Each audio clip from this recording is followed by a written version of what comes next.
Hi అండి. Welcome to Hyma's world. ఈరోజు మనం చికెన్ కర్రీ చాలా ఈజీగా ఎలా ప్రిపేర్ చేయాలో నేర్చుకుందాము. దానికోసం మనం ఆనియన్స్, పచ్చిమిర్చి, కొత్తిమీర, పుదీనా కట్ చేసుకొని పెట్టుకోవాలి. అలాగే చికెన్ని కూడా కడుక్కొని పక్కన పెట్టుకోవాలి. ఇప్పుడు మనం చికెన్ కర్రీ ప్రిపేర్ చేయడం కోసం స్టవ్ ఆన్ చేసుకొని ఒక ప్యాన్ పెట్టుకొని అందులో 1.5 స్పూన్ ఆయిల్ వేసుకొని వేడి చేసుకోవాలి. ఆయిల్ వేడైన తర్వాత పచ్చిమిర్చి, ఆనియన్స్ వేసుకొని ఫ్రై చేసుకోవాలి. నేను 1/2 కేజీ చికెన్ తీసుకున్నానండి. దానికోసం నేను 3 పచ్చిమిరపకాయలు, 2 ఉల్లిపాయలు తీసుకొని కట్ చేసుకున్నాను. ఇప్పుడు అలా ఫ్రై చేసుకొని కలుపుకుంటూ ఫ్రై చేసుకోవాలి. మీడియం ఫ్లేమ్లో పెట్టుకోవాలండి.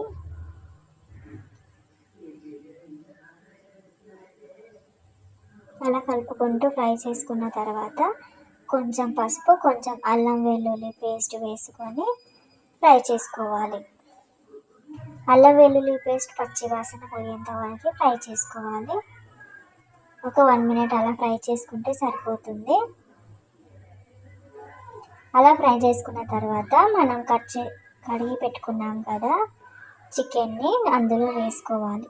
అందులో వేసుకున్న తర్వాత పసుపు, అల్లం వెల్లుల్లి పేస్ట్ మంచిగా పట్టేలాగా కలుపుకోవాలి. అన్ని సైడ్లో కలుపుకోవాలి. అలా కలుపుకున్న తర్వాత చికెన్లోని వాటర్ అంతా పోయేలాగా ఉడికించుకోవాలి. ఒక 5 మినిట్స్ మూత పెట్టుకొని ఉడికించుకుంటే సరిపోతుంది.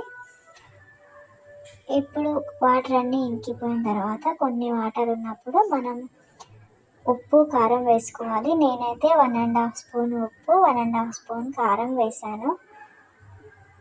మీ రుచికి తగ్గట్టు మీరు వేసుకుంటే సరిపోతుందండి.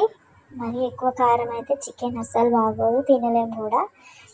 అలా ఉప్పు కారం పట్టేలాగా మొత్తం కలుపుకోవాలి. చికెన్ని కలుపుకొని ఒక 2 మినిట్స్ మూత పెట్టుకొని ఉడికించుకోవాలి. దానివల్ల ఉప్పు కారం చికెన్కి చాలా బాగా పడుతుందండి.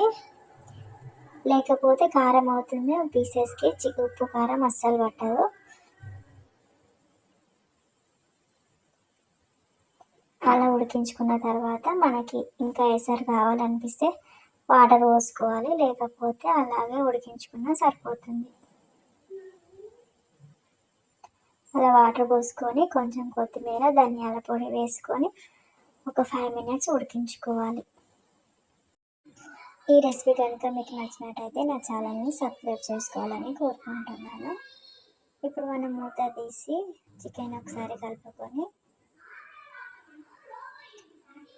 చూడండి గ్రేవీ ఎంత చిక్కగా వచ్చిందో. అంతే, మన చికెన్ కర్రీ రెడీ అయిపోయినట్టే. Thank you for watching.